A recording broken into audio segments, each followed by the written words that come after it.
Good morning to all. और कैसे हैं आप सभी। Welcome back to my channel professor Funkesh. और आज की इस वीडियो में हम बात करने जा रहे हैं career counselling for BSc final year students.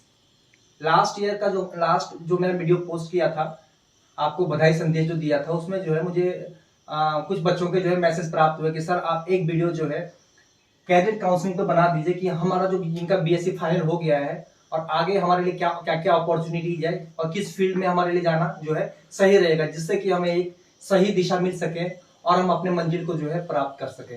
तो मेरे लिए जो है हर एक बच्चे का जो कमेंट है वो बहुत इंपॉर्टेंट है और बहुत मायने रखता है। उसी कमेंट को मैंने ध्यान में रखते हुए आज मुझे जो है संडे है और संडे में मुझे समय मिला है आपसे रूबरू होने का और आपके सामने इस जो ऑप्शन है कैरियर के आपके सामने बीएससी के बाद, ग्रेजुएशन के बाद, उसको डिस्कस करने में यहाँ आया हूँ। तो ये जो कैरियर काउंसलिंग जो है ये उन बच्चों के लिए है जिन्होंने अभी तक कुछ सोचा नहीं है कि मुझे क्या करना है अपने लाइफ में या फ्यूचर में। अभी तक आपकी जो दौड़ थी वो एक बिल्कुल ऐसी थी कि घर से कॉलेज और कॉलेज से घर लिंक था आपका, आप इससे बाहर नहीं थे, आप बंधे हुए थे। लेकिन अब आप आजाद परिंदे हो गए हैं, अब आप कॉलेज से आउट हो गए हैं। अब आपके सामने सवाल ये उठता है कि हम क्या करें,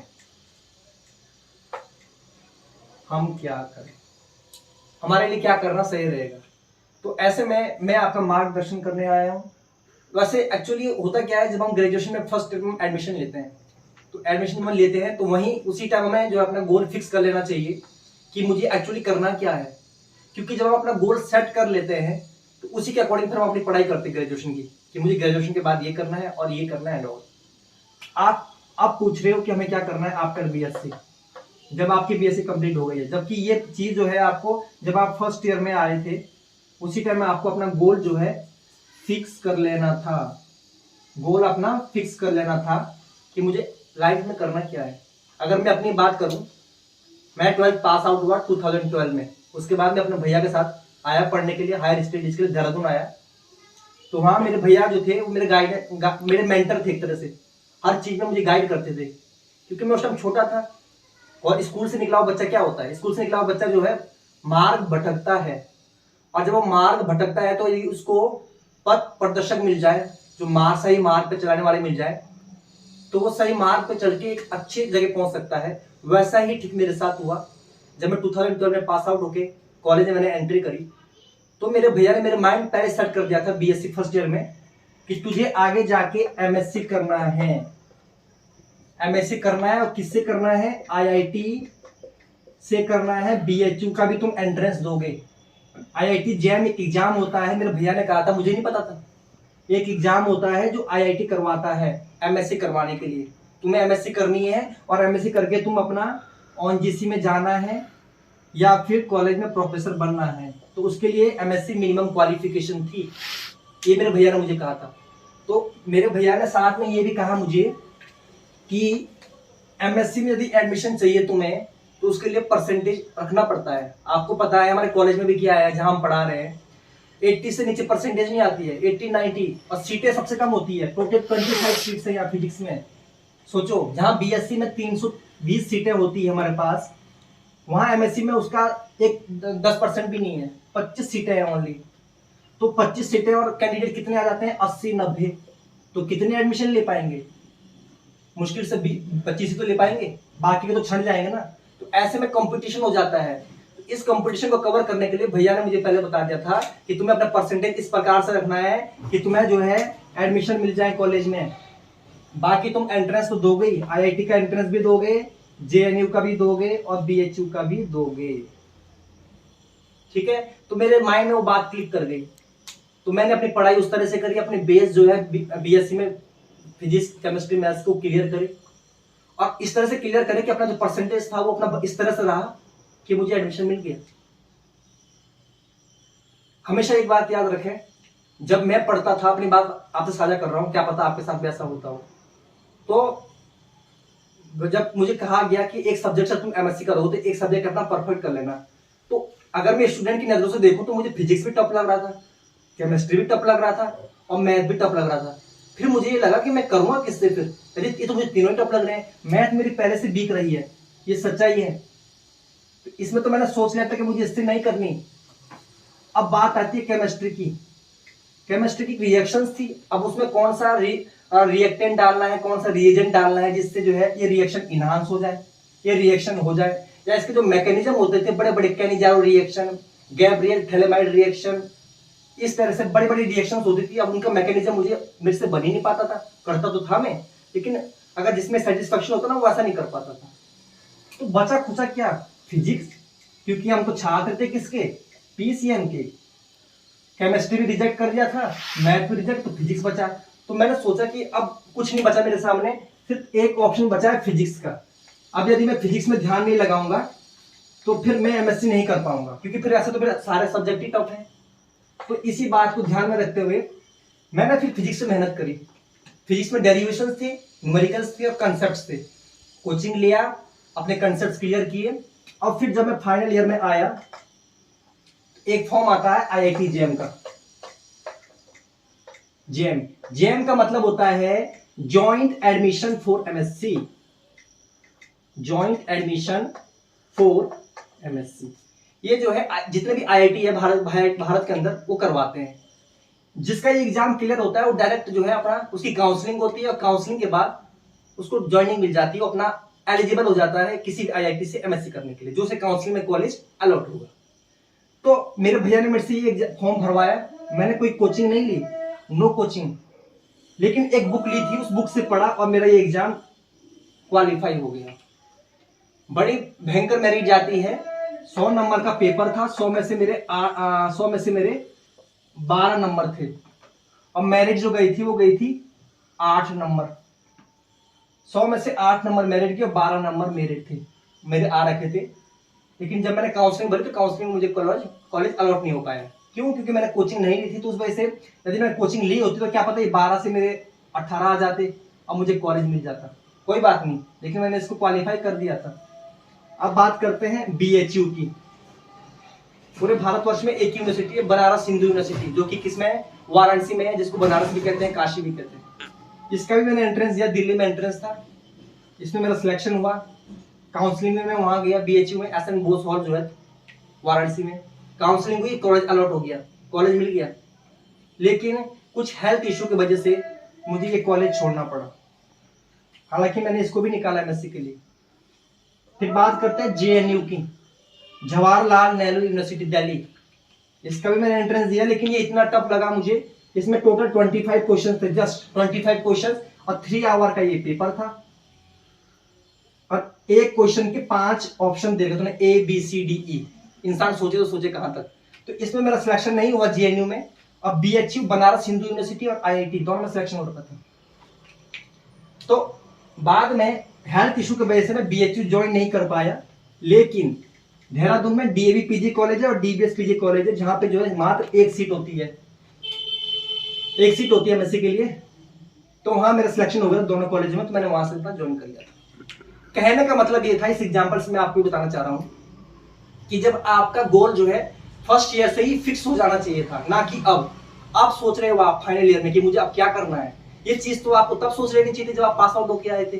लेकिन सही बात यह है कि फर्स्ट ईयर में जब आप आए कॉलेज में पढ़ने के लिए, तो आपको कोई गाइड करने वाला नहीं रहा होगा, घर में कोई मेंटर नहीं रहा होगा कि आगे जाके आपको क्या करना है, उस हिसाब से बीएससी के कंसेप्ट क्लियर करने हैं। शायद कोई नहीं रहा होगा, मेरे केस में मेरे भैया थे, इसलिए मैं सही जगह पहुंचा हूं। लेकिन कोई बात नहीं, अगर नहीं रहा तो अब कर लो, अब भी तुम्हारे पास ऑप्शन है। बहुत बच्चे हैं अपना जिनका बीएससी हो गया है और कॉलेज लाइन में आना चाहते हैं, हमारी तरह प्रोफेसर बनना चाहते हैं, तो उसके लिए मिनिमम क्वालिफिकेशन है, पहले आपको एमएससी करना पड़ेगा किसी भी एक सब्जेक्ट से। यदि आप पीसीएम के छात्र हैं तो आप फिजिक्स से भी कर सकते हैं, केमिस्ट्री से भी कर सकते हो, मैथ से भी कर सकते हैं। ये जब आप कर लोगे, उसके बाद ऑल इंडिया लेवल पर नेट का एग्जाम होता है। नेट बोले तो नेशनल एलिजिबिलिटी टेस्ट। ये हर साल 2 बार कंडक्ट करवाया जाता है, एक तो जून के महीने में और दूसरा दिसंबर के महीने में। लेकिन कोरोना की विषम परिस्थितियों के कारण ये अपने आप डगमगा गया और ये साल में लगभग एक बार ही हो रहा है। थोड़ी सी स्थिति सही हो जाए तो फिर से 2 बार होना शुरू हो जाएगा। ठीक है, यदि आपका ये एग्जाम निकल जाता है तो उत्तराखंड की डिग्री कॉलेजों में जब भी वैकेंसी आती है, चाहे वो गेस्ट फैकल्टी की या परमानेंट की, आप एलिजिबल हो जाते हैं असिस्टेंट प्रोफेसर बनने के लिए। ये होता है ऑल इंडिया लेवल का एग्जाम। इसमें भी दो तरह की मेरिट बनती है, एक होती है एलएस और दूसरी होती है जेआरएफ। एलएस का मतलब होता है लेक्चरशिप और जेआरएफ होता है जॉइंट रिसर्च फेलोशिप। यदि आप जेआरएफ में आ जाते हैं, आपके नंबर ज्यादा है और आप जेआरएफ के कैटेगरी में आ जाते हैं, तो यदि आप कहीं से पीएचडी करते हैं तो आप जब तक पीएचडी करोगे तब तक आपको हर साल 31,000 रुपए स्कॉलरशिप मिलती रहेगी। फर्स्ट ईयर आपको 31,000 मिलेंगे, जैसे आप सेकेंड ईयर में आ जाओगे पीएचडी के, आपको 35,000 रुपए हर महीने स्कॉलरशिप मिलेगी। जैसे ही आप थर्ड ईयर में आ जाते हो, आपको हर महीने 40,000 आपके अकाउंट में स्कॉलरशिप आती रहेगी। ये गवर्नमेंट देती है, यूजीसी देती है छात्र को पीएचडी करने के लिए। ये सारे वो नॉर्म्स है जिसमें हम कॉलेज में असिस्टेंट प्रोफेसर बन जाते हैं। ये तो था आपका नेशनल लेवल का एग्जाम। लेकिन यदि मैं बात करूं स्टेट लेवल के एग्जाम की, तो उत्तराखंड में एक एग्जाम होता है यूसेट। यूसेट बोले तो उत्तराखंड स्टेट एलिजिबिलिटी टेस्ट। ये करवाती है कुमाऊं यूनिवर्सिटी। कुमाऊं यूनिवर्सिटी ये दरअसल हर 2 साल में कंडक्ट करवाती थी, लेकिन लास्ट 5 साल से इसने ये एग्जाम कंडक्ट नहीं करवाया है। लास्ट एग्जाम कंडक्ट हुआ था 2017 में। यूसेट की बात कर रहा हूं मैं। ये यूसेट भी क्या होता है, जिसका निकल गया वो सिर्फ अपने उत्तराखंड में जो है, अगर वैकेंसी आती है डिग्री कॉलेजों में तो आप असिस्टेंट प्रोफेसर बनने के लिए अप्लाई कर सकते हैं। यूसेट का काम होता है सिर्फ स्टेट में आप अप्लाई कर सकते हो, पूरे ऑल इंडिया में अगर कहीं आती है, यदि यूपी में भी आती है तो आप इसके थ्रू वहां अप्लाई नहीं कर सकते हैं, आप सिर्फ अपने ही स्टेट में कर सकते हैं। लेकिन यदि आपका नेट क्वालिफाई है तो नेट क्वालिफाई करने का मतलब है ऑल इंडिया में कहीं भी, आप दिल्ली में कर लो, आप यूपी में कर लो, आप महाराष्ट्र में कर लो, आप हरियाणा में कर लो, आप कहीं भी अप्लाई कर सकते हैं। अप्लाई क्या सिर्फ इंटरव्यू होता है, एपीआई के बेस पे होता है, सिलेक्शन हो गया आप असिस्टेंट प्रोफेसर बन जाओगे, 80 to 90,000 आप सैलरी पर मंथ लोगे। ये इसके कुछ रूल्स है। तो ये स्टेट लेवल का एग्जाम है, ये स्टेट लेवल का एग्जाम है यूसेट, और ये नेशनल लेवल का एग्जाम है नेट। दोनों का काम एक ही है, दोनों से आप असिस्टेंट प्रोफेसर बनते हो कॉलेज में, जैसे हम बने हुए। तीसरा होता है पीएचडी।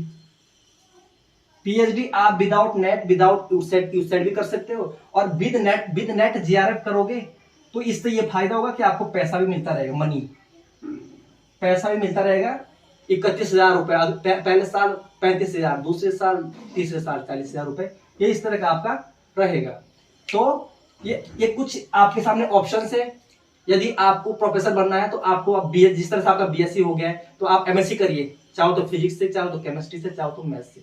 अब फिर उसके बाद आप इन एग्जाम को निकालिए, चाहे नेट निकालो, चाहे यूसेट निकालो, चाहे पीएचडी करो और डिग्री कॉलेज में प्रोफेसर बन सकते हैं। दूसरा ऑप्शन स्टार्ट। तो पहला ऑप्शन मैंने आपको समझा दिया है कि बीएससी के बाद आप एमएससी कर सकते हैं, और एमएससी जैसी आपकी हो जाती है, आप इन दोनों में से एक एंट्रेंस निकालें, नेट या यूसेट दोनों निकाल सकते हैं, और कॉलेज में इससे आप असिस्टेंट प्रोफेसर बन सकते हैं डिग्री कॉलेजों में। दूसरा ऑप्शन आपके पास बीएससी के बाद आप बीएड कर सकते हैं। बीएड का आजकल फॉर्म आ रखे हैं श्रीदेव सुमन के, 10 तारीख तक उसकी डेट बढ़ी हुई है। जो छात्र छात्राएं उत्तराखंड के आपके स्कूलों में और इंटर कॉलेज में लेक्चरर बनना चाहते हैं, प्राइमरी टीचर बनना चाहते हैं, एलटी बनना चाहते हैं, वो बीएड कर सकते हैं 2 साल का। और बीएड जैसे आप बीएड 1 साल का कर लेते हो, 1 साल करने के बाद आप एलिजिबल हो जाते हो किसके लिए, टीईटी का एग्जाम भरने के लिए और सीटेट का एग्जाम भरने के लिए। अभी एग्जाम क्या होता है, टीईटी का मतलब होता है टीचर एलिजिबिलिटी टेस्ट, और सीटेट का मतलब होता है सेंट्रल टीचर एलिजिबिलिटी टेस्ट। यदि आप टीईटी निकालते हो तो ये उत्तराखंड के इंटर कॉलेज और स्कूलों के लिए होता है, मिनिमम मांगते हैं वो, जिस तरह से यहाँ पे यूसेट मांगते हैं डिग्री कॉलेज में, उसी तरह से इंटर कॉलेज में या स्कूलों में टीईटी मांगते हैं, टेट। और सीटेट होता है सेंट्रल टीचर एलिजिबिलिटी टेस्ट। जितने भी हमारे इंडिया में नवोदय विद्यालय है, सेंट्रल स्कूल है, राजीव गांधी जवाहरलाल नवोदय विद्यालय, सीटेट, तो उसमें क्या मांगते हैं, सीटेट मांगते हैं। ऑल इंडिया में जितनी वैकेंसी आएगी उसके लिए आपका सीटेट क्वालिफाई होना चाहिए। बीएड तो आप करोगे, बीएड के साथ साथ बीएड प्लस सीटेट होना चाहिए, तो फिर आप केंद्रीय विद्यालय में भी अप्लाई कर सकते हैं। और यदि उत्तराखंड में अप्लाई करना है तो उत्तराखंड में 3 चीज होती है। एक होता है आपका प्राइमरी टीचर, दूसरा होता है आपका एलटी वाला, और तीसरा होता है आपका लेक्चरर। यदि आपको प्राइमरी टीचर बनना है तो प्राइमरी टीचर बनने के लिए बीएड के साथ साथ आपको टीईटी भी निकालना होगा। टीईटी दो होते हैं, एक तो होता है प्राइमरी लेवल का और एक होता है एलटी लेवल का। ठीक है, तो प्राइमरी लेवल का आपको टीईटी निकालना पड़ेगा तो आप प्राइमरी टीचर बन सकते हैं। एलटी जो 8 से 10 क्लास तक के बच्चों को पढ़ाता है, उसके लिए भी आपको टीईटी क्वालिफाई करना पड़ेगा बीएड के साथ। लेकिन यदि आपको लेक्चरर बनना है, लेक्चरर जो है इन दोनों पोस्ट से बड़ी पोस्ट होती है लेक्चरर। लेक्चरर मीन जो 11-12 क्लास के बच्चों को पढ़ाता है।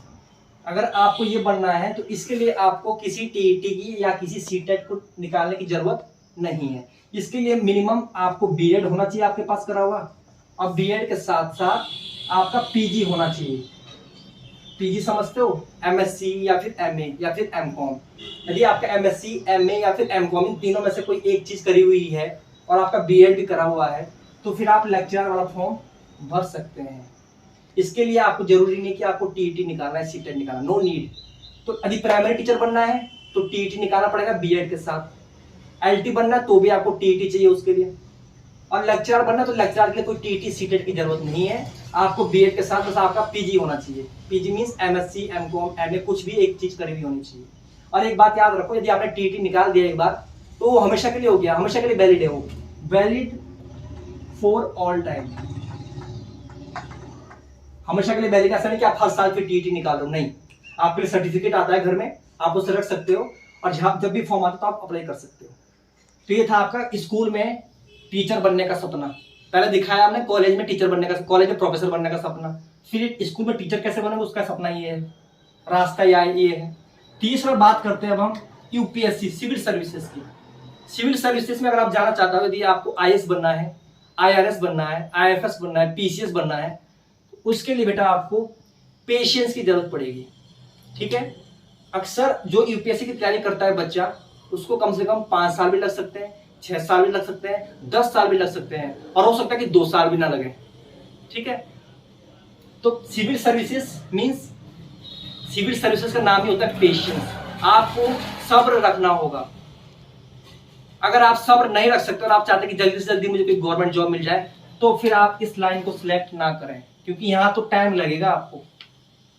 और फैमिली का भी ऐसा होना चाहिए कि फैमिली वाले भी प्रेशराइज ना करें। ऐसा ना हो कि 2 साल आपने यूपीएससी की तैयारी करी और तीसरे साल फिर पेरेंट्स बोलने लग जाए कि आपका तो कुछ हो ही नहीं रहा है, तुम तो कुछ निकाल ही नहीं रहे हो, तुमसे तो कुछ बन ही नहीं रहा है। तो फिर उस चक्कर में क्या होगा, वो 2 साल भी खराब हो जाएंगे और डीमोटिवेशन अलग से मिलेगा, और फिर आप इसको छोड़ दोगे, फिर कहीं आप बैंकिंग बुकिंग में जाओगे तो समय खराब वाली बात हो जाएगी। ऐसा फैसला न लें। यदि यूपीएससी का किसी में इंटरेस्ट है, किसी के अंदर क्रेज है, बहुत अच्छी बात है, भारत की सबसे फर्स्ट नंबर की जॉब होती है यूपीएससी, लेकिन उसके लिए फिर आपको पेशेंस रखना होगा। 6 साल भी लग जाए तो आपको डिमोरलाइज या डिमोटिवेट नहीं होना है कि भाई मुझे मेरा से नहीं हो रहा है। आपको पेशेंस बना के रखना है, और फैमिली का भी आपको सपोर्ट और पेशेंस दोनों चीजें होनी चाहिए, तब जाके आप इस लाइन में एंटर करना। अब बात करते हैं एसएससी और बैंकिंग की। जो छात्र छात्राएं एमएससी करने में इच्छुक नहीं है, बीएड करने की इच्छुक नहीं है, सिविल सर्विसेज में जाने की इच्छुक नहीं है, उनके लिए फिर ये ऑप्शन है, वो अपनी बैंकिंग की तैयारी करें। बैंकिंग एक ऐसा सेक्टर है जहां पे यदि आप थोड़ी 1-2 साल अपना डेडिकेट होकर कोचिंग लेके मेहनत करें तो यहाँ पे जॉब के ऑप्शंस बहुत ज्यादा है। यहाँ पे आपने आज एग्जाम दिया तो 2 महीने में जस्ट रिजल्ट खुलता है, और रिजल्ट खुलते ही 1 महीने के अंदर आपको ज्वाइनिंग भी मिल जाती है। तो यदि किसी को सुपर फास्ट जॉब चाहिए तो आप बैंकिंग की तरफ भी बढ़ सकते हैं। लेकिन अगर बात करें एसएससी की, एसएससी में आपका सीएचएसएल भी होता है, और आपका एमटीएस भी होता है, और सीजीएल भी होता है। इसमें सबसे टॉप एग्जाम होता है सीजीएल का, जिसके थ्रू आप अधिकारी बनते हैं। बड़ी से बड़ी पोस्टें जो है वो सारी सीजीएल के थ्रू मिलती है। ऑडिट हो गया, नार्कोटिक्स हो गया, income tax officer, sale tax officer, वित्त विभाग, गृह विभाग एंड ऑल। लेकिन इसके लिए बहुत ज्यादा मेहनत की जरूरत है। बतेरे बच्चे हैं जो 6-6, 7-7 साल से तैयारी कर रहे हैं सीजीएल की, लेकिन उनका मेंस में वो रह जा रहे हैं। इसमें भी 3 पड़ाव है, पहले प्री निकालना है, फिर आपको मेंस निकालना है, और फिर एक डिस्क्रिप्टिव पेपर होता है, तब जाके कहीं आप सीजीएल में जो आपने पोस्ट भरी उसके एलिजिबल हो जाते हैं। इसी तरह इसका सीएचएसएल होता है 10+2 के बेस पे। इसमें भी क्या होता है, प्री निकालो, फिर मेंस निकालो, तब जाके कहीं सिलेक्शन होता है। एमटीएस में और छोटा पेपर इस एसएससी का, इसमें भी वही है आपका, इसमें डायरेक्ट पेपर होता है, एक ही पेपर होता है। एमटीएस में क्लर्क वाली पोस्ट टाइप होती है एसएससी के थ्रू, लेकिन इसमें भी आपको क्या करना पड़ेगा, मेहनत करनी पड़ेगी। तो जो बैंकिंग में नहीं जाना चाहता वो एसएससी की तैयारी कर सकता साथ में। इसके अलावा आपके पास, अगर आप इन चारों में इंटरेस्टेड नहीं है तो आपके पास आर्मी बच जाती है। किसी को देश की सेवा से प्रेम है, देश की सेवा करना चाहता है, एक जुनून होता है, तो आप नेवी में जा सकते हैं। एयरपोर्ट अथॉरिटी ऑफ इंडिया है, उसमें जा सकते हैं। हर साल फॉर्म निकलते हैं, अभी भी निकले हैं, AAI, airport authority of India. अच्छी खासी सैलरी है, 50-55 हज़ार से स्टार्टिंग है, और आपको दिल्ली वगैरह जैसी जगह आपको पोस्टिंग मिलेगी एयरपोर्ट पे। कुछ नहीं होता है इसमें, जस्ट फिजिक्स पूछता है आपके सब्जेक्ट की, 12th क्लास की फिजिक्स पूछता है 100 नंबर की, अब बाकी 20-30 नंबर का कुछ वो अपना वो न्यूमेरिकल एप्टीट्यूड वगैरह पूछता है। तो जिसकी फिजिक्स पे अच्छी कमांड है वो अपना एयरपोर्ट अथॉरिटी ऑफ इंडिया का एग्जाम भी दे सकता है। नेवी में जा सकते हो आप, अपना इंडियन आर्मी है बगैरह, soldier, ITBP, paramilitary forces and all. तो आपके सामने दुनिया भर के ऑप्शंस हैं, इसमें से जिस फील्ड में आपका इंटरेस्ट हो आप उस फील्ड में जाए। पहला फील्ड बताया है, प्रोफेसर बनने के लिए एमएससी करनी पड़ेगी, साथ में नेट यूसेट है। कॉलेज में प्रोफेसर नहीं बनना, लेक्चरर बनना है तो स्कूल में जाने के लिए आपको 2 साल का बीएड करना पड़ेगा। बीएड कर लो या फिर डीएलएड कर लो, डिप्लोमा इन एलिमेंट्री एजुकेशन। और साथ तो ये वो ऑप्शंस थे जिसमें आप अपना कैरियर बना सकते हैं बीएससी के बाद। पहला ऑप्शन आपका प्रोफेसर बनने का था, दूसरा आपका स्कूल में टीचर बनने का, तीसरा आपके पास सिविल सर्विस में आईएएस पीसीएस बनने का, चौथा आप बैंकिंग सेक्टर में जा सकते हैं, एसएससी में जा सकते हैं, रेलवेज में जा सकते हैं, और last option is the army, airport authority of India, Indian navy and all. एक मूल मंत्र हमेशा याद रखें, जो कि मेरा अपना मूल मंत्र है, वो मैं आपसे साझा कर रहा हूँ। हमेशा जो है भटकना नहीं है पाथ से। यदि आपने फिक्स कर लिया है कि आपको एयरपोर्ट अथॉरिटी ऑफ इंडिया में जाना है तो आपको उसी की तैयारी करनी है। फिर ऐसा नहीं है कि एक साल 1.5 साल आपने उसकी तैयारी करी और आपसे कुछ एग्जाम बन नहीं पा रहा है, निकल नहीं पा रहा है, तो फिर आपने सोचा कि यहाँ तो कुछ हो नहीं रहा है, इसको छोड़ता हूँ, मैं बैंकिंग में जाता हूँ। नो, ऐसे नहीं भटकना है। यदि आप ऐसे भटकने लग गए तो समझ जाओ फिर आपको मंजिल नहीं मिलेगी। हमेशा पेशेंस रखें, एक गोल फिक्स कर लें, वो गोल जब फिक्स हो जाएगा तो आज नहीं तो कल तो उसमें मिलना ही है आपको, और उसको पाने की आसानी हो जाएगी। क्यों? क्योंकि सिलेबस सेम रहता है। लेकिन यदि कभी बैंकिंग पढ़ रहे हो तो बैंकिंग का सिलेबस अलग है, कभी एयरपोर्ट अथॉरिटी ऑफ इंडिया पढ़ रहे हो अलग है, नेट पढ़ रहे हो नेट का अलग है। मैं अपनी बात बताऊं तो मेरा गोल जब फिक्स हो चुका था बीएससी फर्स्ट ईयर में ही कि मुझे एमएससी करनी है, और एमएससी करके या तो ओएनजीसी में जाना है या कॉलेज में कहीं प्रोफेसर बनना है, तो मैंने उसके अलावा कभी एग्जाम ही नहीं भरे। साथ के जो दोस्त होते हैं, आपके भी मेरे भी थे, वो बोलते थे अरे उसके फॉर्म आ रखे हैं आर्टिफिशियल अप्रेंटाइज होता था एए, नेवी में जाते थे उससे। अरे एनडीए के फॉर्म आ रखे हैं वो भर देते हैं, अरे नेवी के आ रखे हैं वो भर देते हैं। ऐसे बोलते थे मुझे कि नेवी के आ रखे हैं भर देते हैं, अल्मोड़ा पेपर देके आएंगे और घूम के आ जाएंगे। लेकिन मेरा मन नहीं मानता था। मेरे माइंड में तो फिक्स कर दिया था ना कि तुझे कहाँ जाना है। जब मेरे माइंड में फिक्स हो चुका था तो मेरा ध्यान नहीं भटकता था इनकी तरफ, तो मैंने कभी भरा ही नहीं। और कभी एक बार मैंने बाई चांस शौक के लिए एनडीए भर भी दिया था तो मैं पेपर देने नहीं गया, क्योंकि मुझे पता था मुझे कहाँ जाना है। तो सिर्फ ऐसे भरा मैंने कि मुझे मलाल ना हो कि मैंने कभी इसकी तरफ देखा भी नहीं, तो सिर्फ भर के रख दिया घर में फॉर्म, ना गया ना एडमिट कार्ड ना कुछ। तो जब मैंने ऐसी स्ट्रेटजी अपने लाइफ में अपनाई तभी तो मैं 23 ईयर की एज में कॉलेज में आ गया। और जब मैं 23 ईयर की एज में कॉलेज में प्रोफेसर बन के यहाँ आया तो 2 साल लगी है यहाँ के टीचरों को और यहाँ के स्टूडेंट्स को ये समझने में कि मैं छात्र हूँ या यहाँ का एक प्रोफेसर हूँ कॉलेज में पढ़ा रहा हूँ। क्योंकि एज नहीं थी वो, उस एज में कॉलेज में एक्सेप्ट नहीं करते हैं कि कोई प्रोफेसर 23 साल का भी हो सकता है कॉलेज में, 23 से 22 साल का। लेकिन मैं था, मेरा गोल फिक्स था BSc PCM MSc physics NET USET जो भी निकल जाए, अब तुरंत लग गया, वैकेंसी आ गई।